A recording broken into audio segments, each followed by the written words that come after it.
Hello मेरे प्यारे बच्चों, कैसे हैं? उम्मीद करते हैं कि आप अच्छे होंगे और मन लगा करके पढ़ाई भी कर रहे होंगे। तो आइए मैं आपको क्लास 12 का जेनेटिक्स से ही, मोलेकुलर बेसिस ऑफ इनहेरिटेंस वाले चैप्टर से ही, डीएनए से ही जुड़ा हुआ एक और टॉपिक बताता हूं जिसका नाम है central dogma. Central dogma, central dogma, इसको हम लोग बोलते हैं केंद्रीय सिद्धांत। क्या बोलते हैं? केंद्रीय सिद्धांत, सेंट्रल डोग्मा, इसको बोलते हैं केंद्रीय सिद्धांत। अब इस केंद्रीय सिद्धांत में हम लोगों को देखना है कि केंद्रीय सिद्धांत कहते किसे। तो आप जान लीजिए कि ये जो डीएनए होता है, ये जो डीएनए है, ये डीएनए है। डीएनए से एमआरएनए बनता है, एमआरएनए बनता है, डीएनए से एमआरएनए बनता है। और एमआरएनए राइबोसोम के साथ, एमआरएनए राइबोसोम के साथ मिल करके तब बनाते हैं प्रोटीन। ये प्रोटीन का निर्माण करते हैं। ये डीएनए जो डीऑक्सीराइबोन्यूक्लिक एसिड है, ये जेनेटिक मटेरियल है, इससे डीएनए से बन जाता है एमआरएनए। तो डीएनए से एमआरएनए बनने की क्रिया को, डीएनए से एमआरएनए बनने की क्रिया को हम बोलते हैं ट्रांसक्रिप्शन। ट्रांसक्रिप्शन बोलते हैं। प्यारे बच्चों, डीएनए से एमआरएनए बनने की क्रिया को ट्रांसक्रिप्शन यानी कि अनुलेखन बोलते हैं। अनुलेखन बोलते हैं, अनुलेखन बोलते हैं। डीएनए से एमआरएनए बनने की क्रिया को ट्रांसक्रिप्शन या अनुलेखन बोलते हैं। और जब ये एमआरएनए राइबोसोम के साथ मिलकर के प्रोटीन का निर्माण कर देते हैं, तब इस क्रिया को हम बोलते हैं ट्रांसलेशन। ट्रांसलेशन हिंदी में होता है अनुवादन, अनुवादन। तब इसको हिंदी में हम लोग कहते हैं अनुवादन। अब देखा जाए डीएनए से एमआरएनए, एमआरएनए राइबोसोम के साथ मिलकर के प्रोटीन बना, इस पूरी घटना को, ये यहां से लेकर के और यहां तक, ये प्रोटीन निर्माण की क्रिया तक को, इसी को हम लोग बोलते हैं सेंट्रल डोग्मा। सेंट्रल डोग्मा, इसी को बोलते हैं सेंट्रल डोग्मा।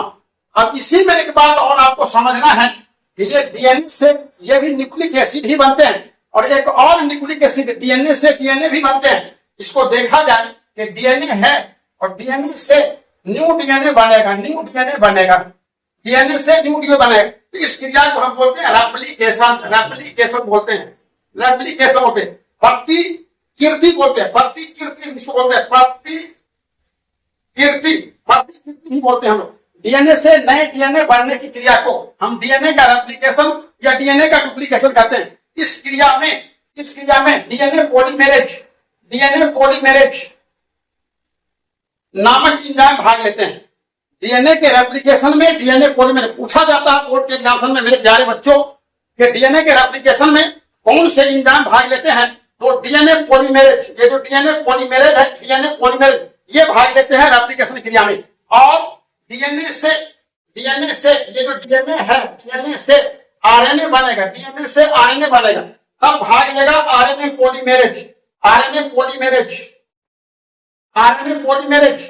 और जब डीएनए से बन जाएगा एमआरएनए, एमआरएनए, जब डीएनए से बनेगा एमआरएनए, तब होगा इसमें भाग लेगा RNA polymerase, RNA polymerase first भाग लेगा।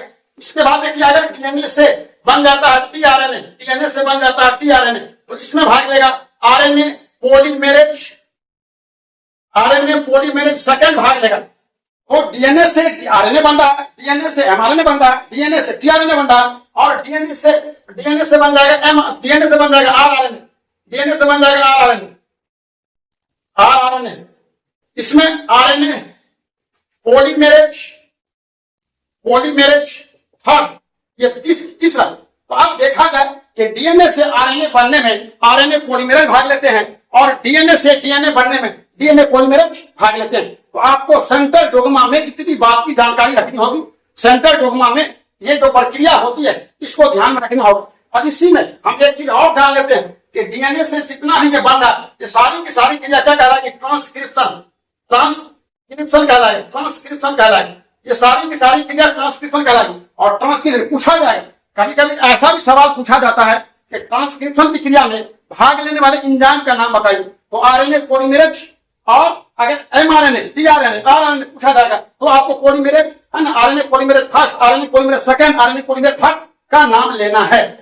क्लियर है? इतनी सी बात समझ में आ गई आपको? अगर किसी तरह को डाउट बनता है तो आप इस पर हमको कमेंट कर सकते हैं। और मैं आपको जानकारी के लिए दे दूं कि अहमद बायोलॉजी स्टडी सेंटर का ऑफलाइन की क्लास सहरसा के नमक गोदाम रोड सराही में चल रहा है और सहरसा के इस्लामिया चौक पर भी ऑफलाइन क्लास चल रहा है। ये क्लास 11वीं के लिए भी चल रहा है और 12वीं के लिए भी चल रहा है। अगर जो बच्चे हमारे इंटरेस्टेड हो, इच्छुक हो कि अगर अहमद सर का क्लास ऑफलाइन ले, तब तो वो ऑफलाइन क्लास ज्वाइन कर सकते हैं ऑफिस संपर्क करके। अगर कोई बच्चों को चाहिए कि साहब हमको अगर यूट्यूब के माध्यम से ही हमको इसको पढ़ना है या तैयारी करनी है, तो आपको पूरा का पूरा कंटेंट आपको छोटे छोटे टॉपिक के रूप में आपको यूट्यूब के माध्यम से आपको भेजा जाएगा।